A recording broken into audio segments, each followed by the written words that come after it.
Swapnojaal travel diary ঘুরে দেখি Bangladesh powered by S3 tours and S3 enterprise. খোলা মাঠ, নেই কোনো সীমানা প্রাচীর, যেন গরু ছাগলের চারণভূমি। সবকিছু উন্মুক্ত। জমিদার বাড়ির দেয়াল থেকে খসে পড়েছে ইট বালু, ভঙ্গুর দেয়াল জুড়ে লতাপাতা বেয়ে উঠছে। ইতিহাসের সাক্ষী ইটাকুমারী জমিদার বাড়ি। দর্শনে যে যার মতো আসছেন, দেখছেন আর ফিরে যাচ্ছেন। দর্শক, আজকের ভিডিও ইটাকুমারী জমিদার বাড়ি। সেদিন আমরা সপরিবারে গিয়েছিলাম রংপুরের পীরগাছার ইটাকুমারী জমিদার বাড়িতে। রংপুরের পীরগাছায় থাকা গৌরবোজ্জ্বল ইতিহাসের সাক্ষী ইটাকুমারী জমিদার বাড়িটি এখন স্মৃতিচিহ্ন হতে বসেছে। পাশেই আছে বিশাল বিশাল পুকুর। বছরের পর বছর ধরে করা হয়নি কোনো সংস্কার, অথচ এই জমিদার বাড়ি থেকেই সূচনা হয়েছিল ঐতিহাসিক প্রজা বিদ্রোহের। জমিদার শিবচন্দ্র রায় নেই, কিন্তু তার জমিদার বাড়িটি সাক্ষী হিসেবে আজও দাঁড়িয়ে আছে। অযত্ন, অবহেলা আর সংরক্ষণের অভাবে জমিদার বাড়িটি জৌলুস হারিয়েছে অনেক আগেই। এখন শুধু ধ্বংসের শেষ পরিণতি দেখার অপেক্ষা।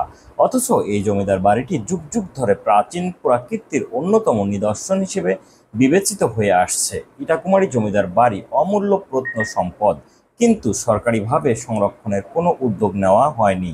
238 বছর আগে ইট সুরকি দিয়ে গড়া ইটাকুমারী জমিদার বাড়িটি এখন জরাজীর্ণ। অনেক আগেই এ বাড়ির মূল্যবান সামগ্রী ব্যাহত হয়েছে। স্থানীয় প্রভাবশালীরা দখলে নিয়েছে জমিজমা। বর্তমানে স্মৃতিচিহ্ন হিসেবে ধ্বংসের দ্বার প্রান্তে থাকা জমিদার বাড়ি, মন্দির ও পুকুরটি রয়েছে প্রত্নতাত্ত্বিক নিদর্শন হিসেবে। বাংলাদেশের যে কোনো প্রান্তে গাড়ি ভাড়া নিয়ে যেতে চাইলে যোগাযোগ করুন www.s3enterprisebd.com। Mobile 01767556565। Facebook page fb.com/S3 enterprise BD. যেভাবে যেতে পারবেন ইটাকুমারী জমিদার বাড়িতে, ঢাকা থেকে রংপুরের বাসে যেতে হবে। এজন্য বেশ কিছু বাস সার্ভিস রয়েছে। এছাড়া ঢাকা রংপুর রেল যোগাযোগের জন্য রয়েছে রংপুর এক্সপ্রেস।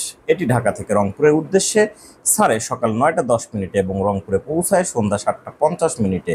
সোমবার সাপ্তাহিক বন্ধ থাকে। বাস বা ট্রেন থেকে নেমেই সহজে রিক্সা, ভ্যান বা অটোরিকশায় ইটাকুমারী জমিদার বাড়ি যাওয়া যাবে। রংপুর শহর থেকে পূর্ব দিকে প্রায় 24 কিলোমিটার দূরে দামুরচাকলা বাজার, সেখান থেকে উত্তর দিকে প্রায় 2 কিলোমিটার পথ এগিয়ে ইটাকুমারী জমিদার বাড়ি অবস্থান।